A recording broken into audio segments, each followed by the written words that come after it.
এতিয়ালৈকে লাখপতি তাৰমানে কথাটো এনেকুৱা যে এইটো এটা পৰিকল্পনা যিকোনো ধৰণৰ আপোনাৰ গছ এজোপা পালন কৰিব যাওঁতে গুটিৰ পৰাই এটা তাৰ মানে পুলিটো ডাঙৰ হয় তাৰপিছত গৈ পেলাই গছ গজে গতিকে এইটো হ'ল এটা বাণিজ্য বশতে লক্ষ্মী ধৰণৰ এটা পৰিকল্পনা যে মানুহে কৰ্মমুখী হওক মানুহে ধৰক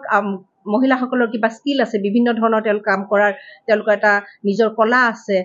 শিল্পী সুলভ এটা সপোন আছে সেইটোক লৈ পেলাই তেওঁলোকে কিবা কৰিব খোজে এতিয়া ঘৰৰ আৰ্থিক অৱস্থা দুৰ্বল হোৱাৰ কাৰণে এটা কৰিবলৈ এটা পইচা লাগিল সেই পইচাখিনি আমাৰ ভাৰত চৰকাৰ আৰু অসম চৰকাৰে আমাক তেওঁলোকক আগবঢ়াৰ লগতে সেইখিনিৰ হাত ধৰিয়ে তেওঁলোক শক্তিশালী হৈ উঠে তো নেক্সট পৰ্যায়ত তেওঁলোকৰ ব্যৱসায়টো বাঢ়িব আপোনালোকেও জানে ব্যৱসায়টো ৰাতিৰ ভিতৰতে নহয় কোনোবা এখন সৰু পাণ দোকান গৈ পেলাই কাইলৈ সৰু এখন ৰেষ্টুৰাঁ হয় ৰেষ্টুৰাঁখন গৈ পেলাই এখন হোটেল হৈছে তেনেকৈ গৈ বহু কাহিনী আপুনি জানে বিশ্বত ডাঙৰ ডাঙৰ মানুহ হৈছে তেনেকৈ বহু সৰু অৱস্থাৰ পৰা গতিকে এই মাত্ৰই হৈ যাব নহয় কিন্তু এইটো পৰিকল্পনা আৰম্ভ হৈছে আৰু তাতে আমাৰ মহিলাসকলে হাত উজান দিছে আৰু তেওঁলোকে নিশ্চয় কৰি দেখুৱাব আৰু তেওঁলোকে সঁচাকৈ লাখপতি আমাৰ মুখ্যমন্ত্ৰী মহোদয়ে কৈছে